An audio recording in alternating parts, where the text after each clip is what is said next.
Sandra, welcome to another episode of Asexualise, my asexual life. This is the place to be for education about asexuality, all things asexual, sharing my own asexual life journey in order to help you in yours. If you haven't already subscribed, hit that great subscribe button right here, right now. Please hit that bell icon so you get notified of every time I go live like now, post a new video. Don't forget to give this video a thumbs up if you find the content useful, helpful, insightful in any way, shape or form, or just want to give this channel some love. I really appreciate it from the bottom of my heart. Now, if you don't know, asexuality is a sexual orientation that is a lack of sexual attraction. I'm personally a sex repulsed asexual for me, so I don't like sex for me. I'm not interested in having that. I don't care if other people have it as long as it's consensual and everyone's enjoying themselves. So with that in mind, I'm also a nudity repulsed asexual, which is more rarer. So I hate nudity in sculptures, in real life, in paintings, on television, and in movies.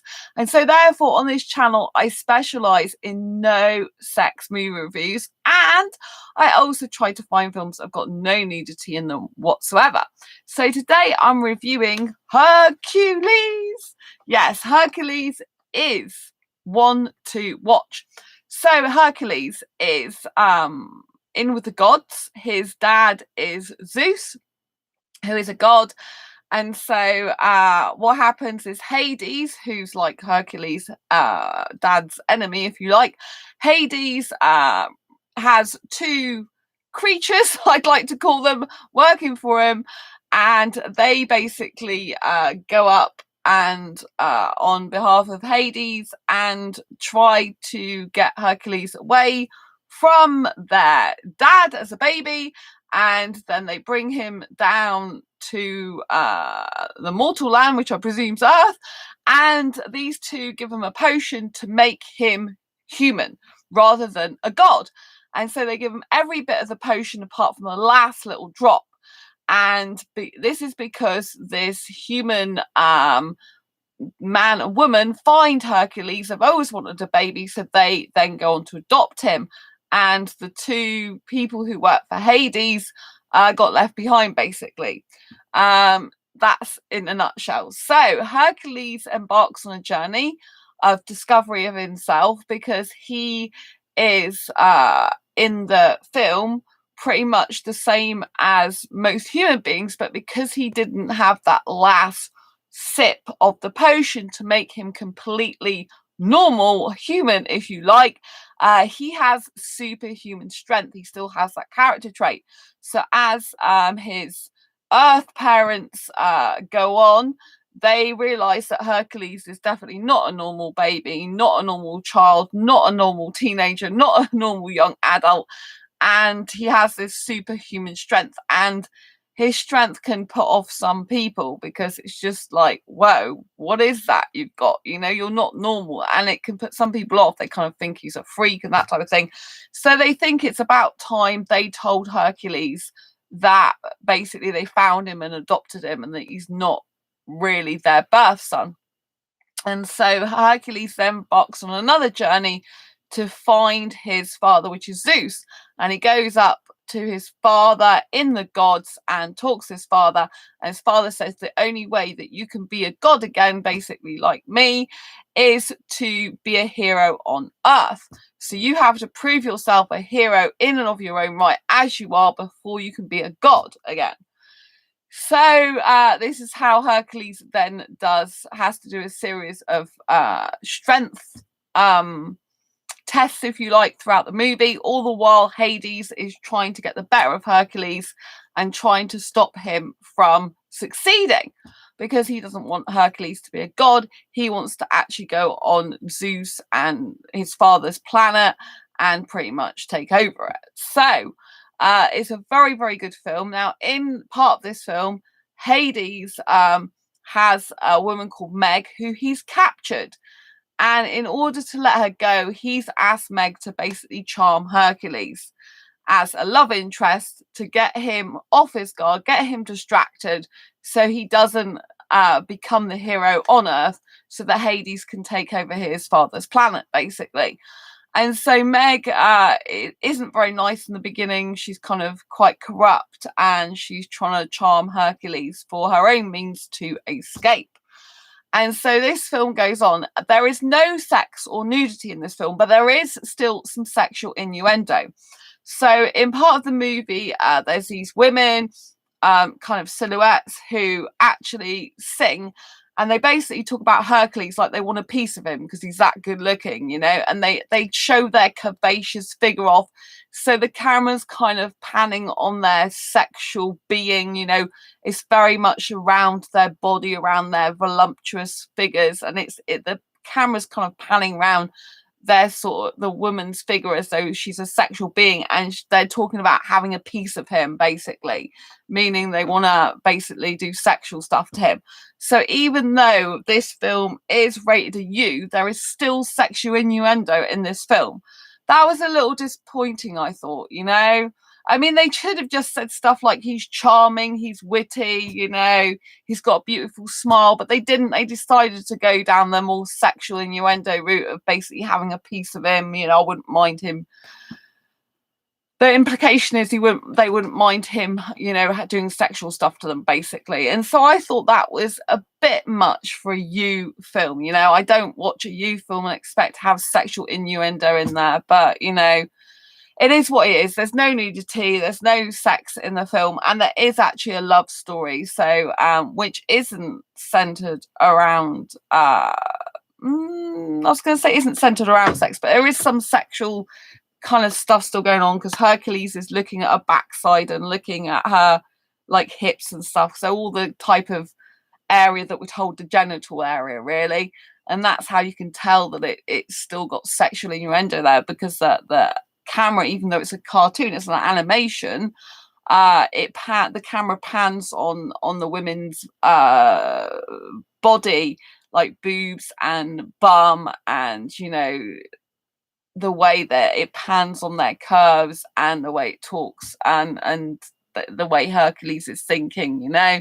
So there has got the sexual stuff in there, the sexual kind of like innuendo, connotations, implications, which, you know, I don't want to watch that in a U film, to be quite honest with you. That was the only thing that kind of probably let it down a little bit, if I'm honest.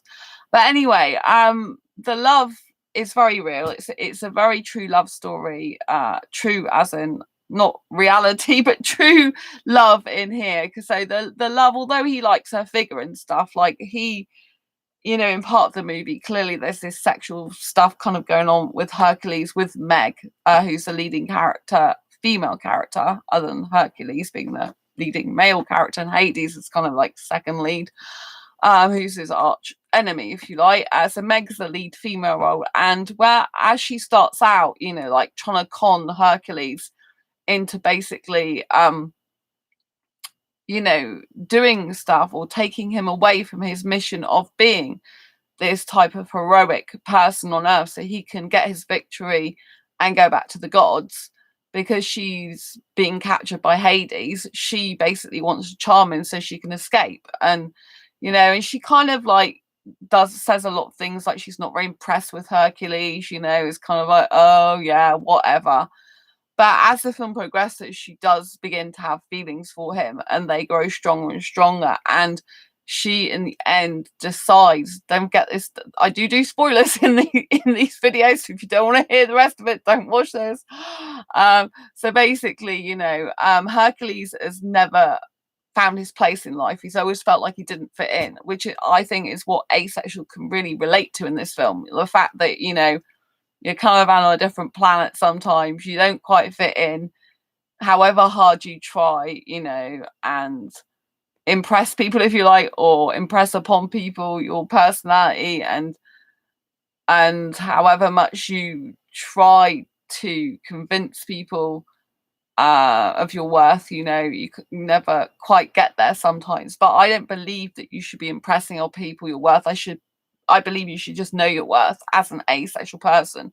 You're worth just as much as a sexual person in this world, and you don't need sex or someone to validate you for not having sex, you know.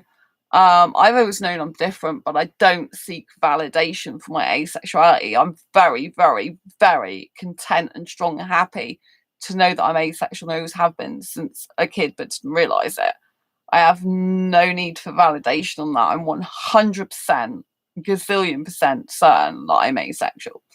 But I know some asexuals don't feel the same way about that as me.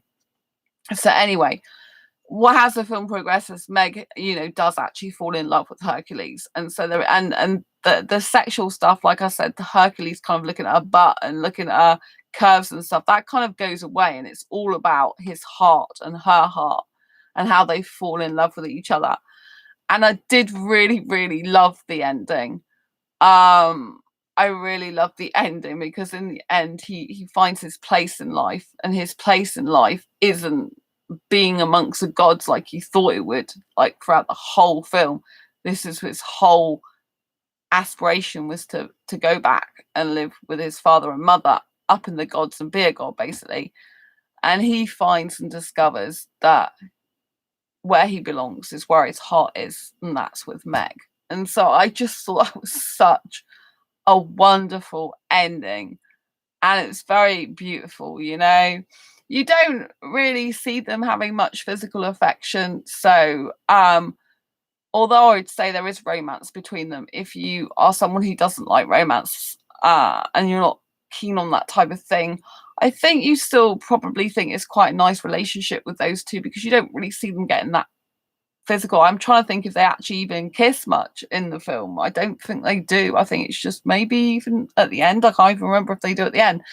I know he's got his arm around her, but I can't remember. So, there's not really anything like passionate physical stuff going on between them at all.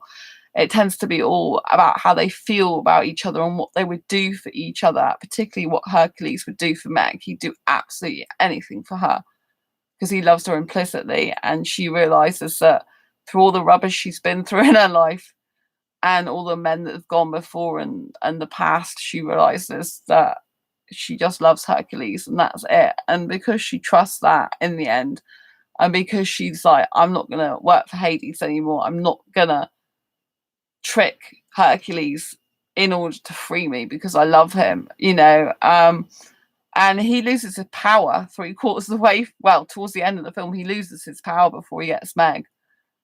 And so that's quite touching, that scene. But the reason he gets his strength back is because of her and his heart for her. So I thought that was really nice, really romantic, really beautiful. But like I said, if you're not into romance, I think you would find it nice anyway, because you don't really see much, physical affection type stuff. So you probably see that the bond is just like developed and grown strong for each other, and you probably really like it from that point of view. I would recommend Hercules. I did really like it. I love the soundtrack as well. So especially Megan, she sings this solo track, "Don't Say I'm in Love," I think it's called. It's really nice, really nice. It's a good soundtrack. It is a good film. I really enjoyed it. I liked the animation in it. I thought the storyline was good, and I thought there's plenty to capture the attention. So I would recommend getting this as a no sex movie to watch. Just know it has got some sexual innuendo in, and like, oh, it's so tiring. Why do you have to put that in there? But it is a very good film. No sex, no nudity. So if you're asexual, looking for a movie to watch, especially if you're on lockdown again. When I'm recording this in November 2020, we're in lockdown in the UK again, so it's really good to be able to kind of cuddle up on the couch or wherever, snuggle up in bed, grab your favorite drink and put this movie on. And I think you'll really enjoy it. I had popcorn while I was watching this. I love me old popcorn, stick it in the microwave. So I had really good fun watching this. Anyway, I hope you loved this movie as much as I did. As always, after this video is finished being processed, I will put the links to Amazon if you want to rent it or buy it. You can click through the links. Sometimes I receive some affiliate commission for it, a few pennies, which helps the channel. Other times I don't, but it's just somewhere you can go for reference as well to grab a copy for yourself or rent it from Amazon. And in the meantime, if you've got any comments, queries or questions about the movie, if you've watched it before, I'd love to know what you think. Post your comments down below. And yeah, let me know how you got on with the movie and what you thought of it. And yeah, and any other films that you've watched that have no sex or nudity in them that you could recommend would be awesome. And for me personally, I don't like horror. So anything that's not horror, that's not got nudity or sex in it, would be great. Anyway, until next time, embrace your quirky and each other's. I hope you've enjoyed this no sex movie review. And I look forward to seeing you on the next video live stream. Until next time, embrace your quirky and each other's. I'll see you soon. Thank you. Lots of love. Bye to you. Bye.